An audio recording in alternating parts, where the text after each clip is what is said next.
Hello friends, दोस्तों आपका इस क्लास में बहुत बहुत हार्दिक स्वागत है। आज की जो ये क्लास है, हम लोग आज की क्लास में कौन कौन से CHSL, जो SSC CHSL है, MTS है, ठीक है ना, और UP SSC पेट, इन सभी के लिए जो यहाँ पर इंग्लिश इंपॉर्टेंट सेक्शन होता है, उसी के लिए आज से हम लोग यहाँ पर क्लासेस चालू करने जा रहे हैं। आपका कैसा रिस्पॉन्स रहता है ये भी डिपेंड करता है क्लासेस पर। लेकिन आपको यहाँ पर देखिए, जो आपकी UP SSC पेट पे जो इंग्लिश आनी है वो एक सामान्य इंग्लिश आनी है, लेकिन कहीं ना कहीं जो उसका लेवल रहेगा वो 12th लेवल का रहेगा। सिंपल सी, ये सभी को ये बात पता होगी।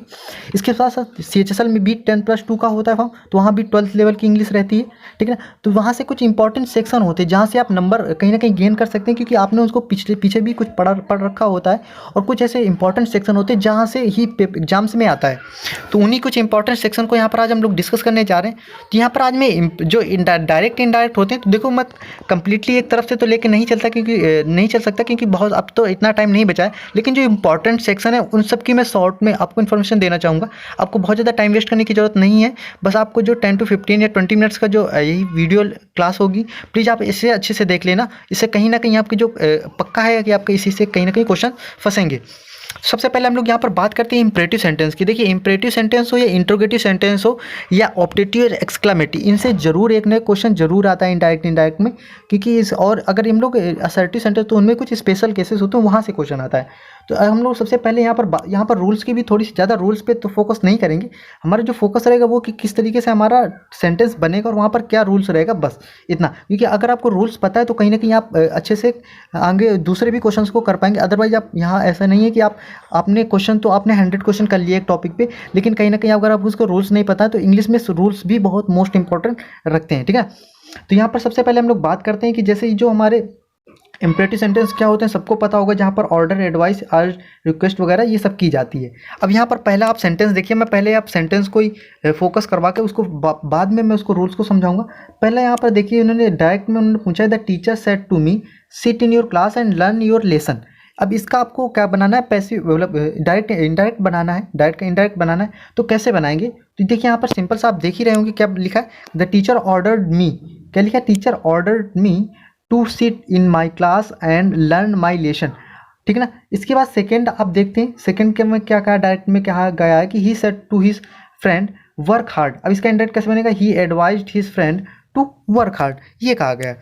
अब देखिए इसमें कहाँ पर क्या आपको चेंजमेंट करना है, उसके क्या रूल्स हैं, तो ये सिंपल से ये बता दिया गया है कि जैसे जहाँ पर रिपोर्टेड स्पीच होती है, ठीक है ना, उसकी वर्ब का हम लोग क्या करते हैं, उसके वर्ब पहले हमें क्या लगा देते हैं, टू लगा करके इन्फिनिटिव बना देते हैं। अब सिंपल से यहाँ पर आप देख रहे हैं कि यहाँ पर सैड है, तो सैड देखिए, यहाँ टीचर हमेशा देखो, जो हायर का कहीं पर भी हो, जब कोई हायर पोस्ट का व्यक्ति नीचे से अपने किसी व्यक्ति से कोई बात कहता है, तो हमेशा क्या होता है, वो हमेशा ऑर्डर होता है। और जब कभी नीचे लेवल का, जैसे अगर कोई स्टूडेंट टीचर से कहता है, तो वो हमेशा क्या होता है, रिक्वेस्ट होती है। और जब कोई एक समान, जैसे एक दोस्त दूसरे दोस्त से, या फिर एक भाई अपने दूसरे भाई से, तो वहाँ पर कहीं ना कहीं सजेशन वगैरह का टॉपिक होता है, तो वहाँ पर आपको सजेशन वगैरह लगाना चाहिए। लेकिन जैसे कोई अगर डॉक्टर वगैरह, तो डॉक्टर में हमेशा कंसल्ट या एडवाइस चलता है। तो ये सारे कुछ पॉइंट्स आपको याद में रखने चाहिए। अब जैसे यहाँ पर टीचर सेड टू मी, तो सेड का सीधे से यहाँ पर टीचर ने स्टूडेंट से कहा, तो यहाँ पर ऑर्डर दिया, ऑर्डर के बाद आपको सेड टू तो चला गया, इसके बाद मी आ गया। अब यहाँ पर जो सेंटेंस कनेक्शन है, यहाँ पर किस वर्ड से जोड़ा जाएगा, वो टू से जोड़ा जाएगा। इसके बाद एज सेम इट इज, यहाँ पर आपको सेंटेंस को जोड़ देना है। लेकिन यहाँ पर देख सकते हैं आप, यहाँ पर ये जो योर है, ये योर किसके अकॉर्डिंग चेंज होगा, तो ये योर हमारा किसके अकॉर्डिंग चेंज, तो ये ऑब्जेक्ट के अकॉर्डिंग चेंज होगा। ये सारे रूल्स हैं, ये आपको कहीं ना कहीं पता होंगे। अगर हाँ नहीं पता है तो प्लीज़ आप बताइएगा कि हमें कौन सी चीज़ में प्रॉब्लम्स हो रही है, ठीक है ना, कि कौन से टॉपिक, मतलब कौन सा, जैसे अगर नहीं है तो उसके लिए मैं प्रॉपर समझाता चलूँगा।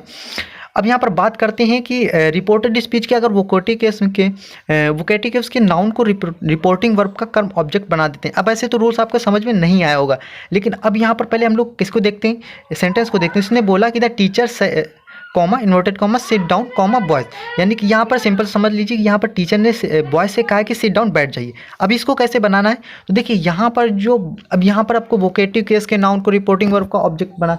अब देखिए यहाँ पर ये चीज़ें थोड़ी सी, अभी आप वोकेटिव केस का ये चीज़, अब जितना सिंपल समझिए, ये जो बॉयज़ है, इस बॉयज़ को यहाँ पर जो ये आगे सेंटेंस ये दिया, इसका हम लोग क्या बना देंगे, इसका ऑब्जेक्ट बना देंगे। कैसे बना देंगे, तो टीचर ने हमेशा बॉयज़ से कहा था, क्या यहाँ पर दिया होगा, ऑर्डर दिया होगा, सिंपल सा ऑर्डर लगा दिया आपने।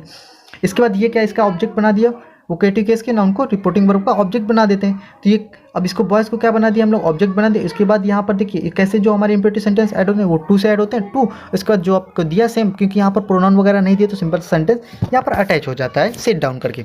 अब यहाँ पर अगर हमारा कोई डू नॉट का प्रयोग करता है तब कैसे बनता है दोस्तों, तो ये याद रखना है आपको। तो देखिए जब हमेशा डू नॉट का प्रयोग करता है तो उसके पहले हम लोग क्या लगा देते हैं, फॉरबिड लगा करके टू का प्रयोग कर लेते हैं सिंपल। तो फॉरबिड का मतलब ही होता है मना करना, तो भी यहाँ पर नॉट का प्रयोग अब हम लोग नहीं कर रहे हैं, ठीक है ना। जैसे यहाँ पर इन्होंने सिंपल सा बोला कि the teacher said to the boys do not abuse anyone, ठीक है ना। अब यहाँ पर हमने क्या कर दिया, सेड टू को किस में बदल दिया, फॉर्मेट में बदल दिया। तो अब आप पूछेंगे कि डू नॉट कहाँ गए, तो फॉर्मेट का मीनिंग ही होता है, अर्थ क्या होता है, फॉर्मेट माने मना करना। अब इसके बाद हम सिंपल से क्या कहते हैं, teacher forbid the boys to abuse anyone.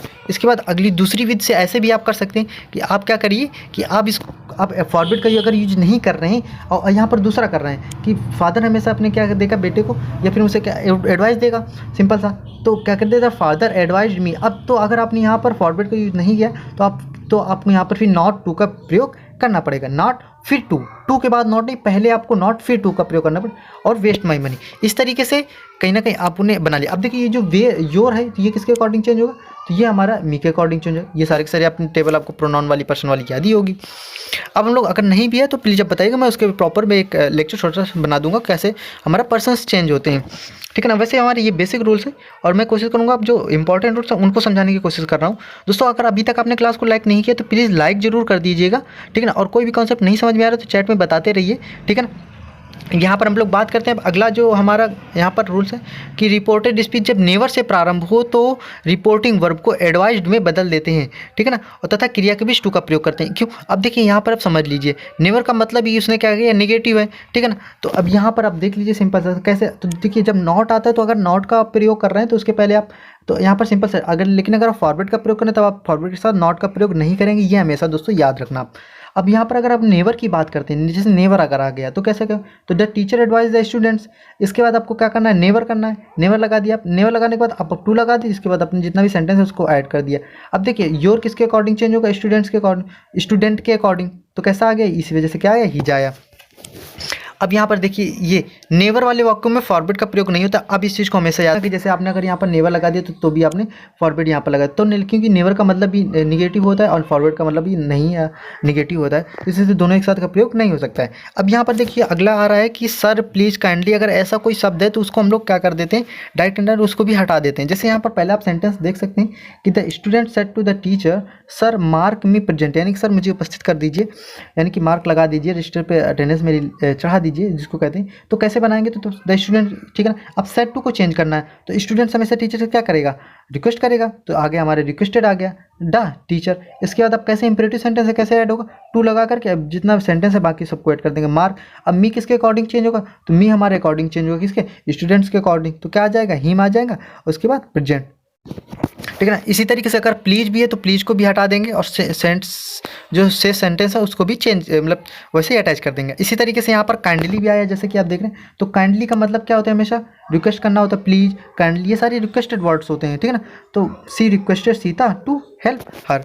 इस तरीके से आपने ये देखिए इंपॉर्टेंट जो इम्परेटिव, ये इतने अगर आपने पढ़ ले तो कहीं ना कहीं आपको बहुत सारा कॉन्फिडेंस आएगा। अब इस तरीके के आप 100 नहीं, 50 नहीं, 500 क्वेश्चन भी कर सकते हैं। तो पहले आपको कॉन्सेप्ट भी समझना इंपॉर्टेंट होता है।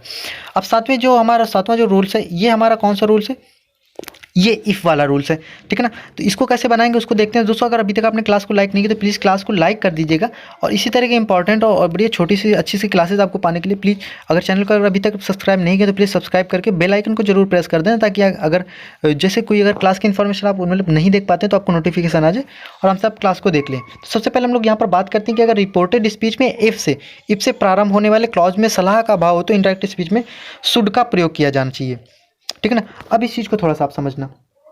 पहले आप देखिए यहाँ पर आप देख सकते हैं, यहाँ पर क्या लिखा है कि my mother said if you suffer from cold and cough, तो कंसल्ट अ डॉक्टर। तो यहाँ पर क्या दिया, मदर ने अपने मतलब क्या दिए, अपने बेटे को क्या दिए, एडवाइस दिए, ठीक है। तो उन्होंने क्या एडवाइस, तो यहाँ पर सलाह का ही तो भाव दिख रहा है ना। तो इसको कैसे बनाएंगे, तो यहाँ पर इफ़ वाली, अब ये इफ़ आ गया तो कैसे बनाएंगे, तो देखो जो इफ़ आई इसको हम लोग एज अ कंजक्शन यूज करेंगे अब यहाँ पर, ठीक है ना। तो the my mother said if को कंजक्शन के तरीके यूज किया, तो इफ़, अब यू किसके अकॉर्डिंग, तो देखिए यहाँ पर जब कुछ नहीं होता है ऑब्जेक्ट में कुछ, तो वहाँ पर हम लोग मी मान लेते हैं, तो मी के अकॉर्डिंग हमारा क्या, यू किस में चेंज हो जाएगा, आई में चेंज हो जाएगा, फ्रॉम कोल्ड एंड कफ। अब देखिए अब यहाँ पर आपको बता कंसल्ट अ डॉक्टर, तो क्या अब इसको भी आप चेंज करेंगे तो कैसे बने, तो I should consult a doctor. या फिर इसको आप ऐसे भी बना सकते हैं कि माई मदर एडवाइज्ड मी और to consult a doctor if I suffer from cold and cough. तो इस तरीके से भी बना सकते हैं।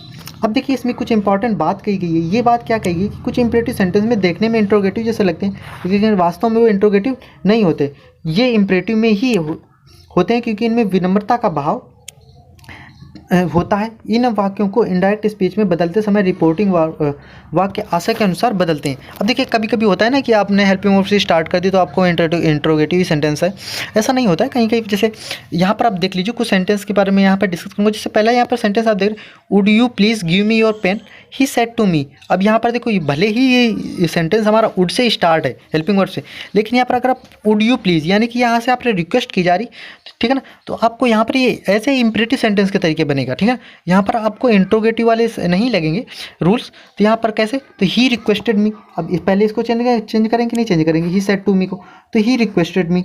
अब इसके बाद कैसे इंपरेटिव सेंटेंस में, तो वुड यू, ये तो हमारा ऐसे, ये मत समझिए कि अब ये इंपरेटिव है, क्योंकि अब ये आपके प्रैक्टिस से ही थोड़ा, और रूल्स अगर आपको पता है तभी आप कहीं ना कहीं कर पाएंगे। तो he requested me to give him my money, यानी कि आप यहाँ पर अपने क्या लगा दिए, वुड यू प्लीज़ को हटा करके सिंपल सा क्या लगा दिया, यहाँ पर टू लगा करके गिव मी को किसके अनुसार आपने चेंज किया, मी को आपने किसके अनुसार चेंज किया, तो अब ही के अनुसार, तो हिम आ गया, और फिर योर को किसके अनुसार चेंज करेंगे, तो मी के अनुसार, तो माई आ गया, और पेन रह गया। इसके बाद जैसे ये तीसरा सेंटेंस आप देखिए, he said would you like a sandwich, तो यहाँ पर क्या, अब यहाँ पर क्या किया है, यहाँ पर ऑफर किया जा रहा है, तो सी ऑफर्ड मी अ सैंडविच। इस तरीके से आप यहाँ पर ये देख सकते हैं। अब यहाँ पर हम लोग बात करते हैं थोड़े से लेट वाले सेंटेंसेस के बारे में, ठीक है ना। अब लेट वाले सेंटेंसेस क्या होते हैं, तो लेट वाले सेंटेंस देखिए कई सारे टाइप्स के होते हैं, इनमें से कुछ टाइप्स मैंने यहाँ पर मैं एक रिक्वेस्ट टाइप की बात कर रहा और एक कमांड, इन दोनों टाइप्स के बारे में यहाँ पर डिस्कस करूँगा। यहाँ पर आप देख सकते हैं कि लेट वाले वाक्यों में किसी अन्य से काम करने की अनुमति मांगने का, प्रार्थना का बोध होता है। ऐसे वाक्यों को इंडायरेक्ट में बदलने के नियम, यानी कि जब कोई जैसे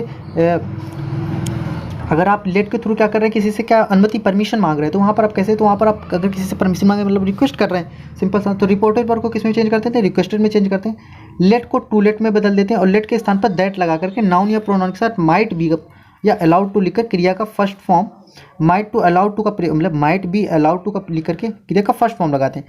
ये ऐसे नहीं जाता, समझ में आया होगा। अब देखो हम लोग इसके जो सेंटेंस है उसके बारे में, जिसके वो बना उसके बारे में बात करते हैं। जैसे पहले सेंटेंस आप देख रहे हैं कि he said to his officer let me go home, उसने अपने ऑफिसर से क्या किया कि सर मुझे कृपया जाने दीजिए घर। तो कैसे, तो इसने क्या किया, रिक्वेस्ट ही किया, तो he requested his officer to के बाद आप जैसे टू के बाद जैसे आप सेंटेंस बना वैसे ही जोड़ दीजिए, बस आपको प्रीपोज जो प्रोनाउन है वो आपको चेंज करना है। तो हिम किसके अनुसार चेंज होगा, सॉरी मीज किसके अनुसार, ही के अनुसार, तो हिम आ गया गो नाउ। या फिर आप ऐसे बना सकते हैं कि he requested the officer that, अब दैट अगर आप प्रयोग कर रहे हैं तो फिर आपको he might be allowed to, इतना आपको याद रखना, माइट बी अलाउड टू आपको अटैच करना है, उसके बाद आगे का जो सेंटेंस होगा वो अटैच कर देंगे आप। तो इस तरीके से आप लिख सकते हैं। इसी तरीके से let there be no inquiry into my case, यहाँ पे भी रिक्वेस्ट कर रहे हैं तो यहाँ पर भी आप इसको दो तरीके से, तो यहाँ पर आपको let that there should be no inquiry, आपको इसके तरीके से बनाना ज़्यादा सिंपल रहेगा। He requested that there should be no inquiry into his case, ठीक है ना। अब हम लोग बात करते हैं कमांड वाले की। कमांड वाले में कैसा होता है, जैसे यहाँ पर पहले सेंटेंस को हम लोग देखते हैं क्या क्या है। The officer said to his clerks let no one come late, यानी कि ऑफिसर ने अपने क्लर्क से कहा कि आप कोई भी लेट नहीं आएगा। तो यहाँ पर क्या किया, कमांड दिया गया है। अब इसको कैसे बनाएंगे दोस्तों, तो वो देखते हैं कि यदि लेट वाले वाक्यों में किसी को आज्ञा देने के भाव का बोध हो तो ऐसे वाक्यों को इंडायरेक्ट में बदलने के नियम कैसे होते हैं। तो यहाँ पर हम लोग रिपोर्टिंग वर्ब को कैसे बदलते हैं, वो ऑर्डर में बदलते हैं दोस्तों, ठीक है ना। किस में बदलते हैं, ऑर्डर में बदलते हैं, और लेट के स्थान पर दैट का लिखते हैं। फिर नाउन या प्रोनाउन के बाद शुड का प्रयोग करके वर्ब तथा अन्य शब्दों को लिखते हैं। इस तरीके से इसको बनाते हैं। अब पहले इसको थोड़ा सा ये जो सेंटेंस यहाँ पर लिखा है उसको देख करके हम लोग देखते हैं। The officer said to his clerks let no one come late, यानी कि कोई नहीं आएगा। तो कैसे, तो यहाँ उन्होंने क्या दिया, ऑर्डर दिया है। तो the officer ordered his clerk, क्या ऑर्डर दिया, that no one should come late, कोई भी अब क्या लेट नहीं आएगा, ठीक है। तो no one as a subject पर वर्क कर रहा है। अब यहाँ पर शुड आना चाहिए, इन्हें बता दी जब ऐसा बात होती है कमांड वाली तो वहाँ पर शुड का प्रयोग हो, और कम लेट ये सिंपल से जो हमारा लास्ट का उसको अटैच कर दे। तो इस तरीके से कुछ इंपॉर्टेंट रूल्स हैं, मैंने एग्जांपल के साथ आप सभी को समझाने की कोशिश की दोस्तों। अगर अभी आपको थोड़ा कोई भी डाउट्स हो तो आप प्लीज़ कमेंट सेक्शन पर जरूर लिख दीजिएगा, ठीक है ना। और अगर क्लास आपको अच्छी लगी तो प्लीज़ क्लास को लाइक कर दीजिएगा और अपने दोस्तों के पास ज़्यादा से ज़्यादा शेयर कर दीजिएगा, ठीक है ना। और अभी तक आपने अगर नोटिफिकेशन बिल्कुल भी ऑन नहीं किया तो प्लीज़ ऑन कर लीजिए। और आप सभी के लिए थैंक यू, क्लास को पूरा देखने के लिए थैंक यू सो मच।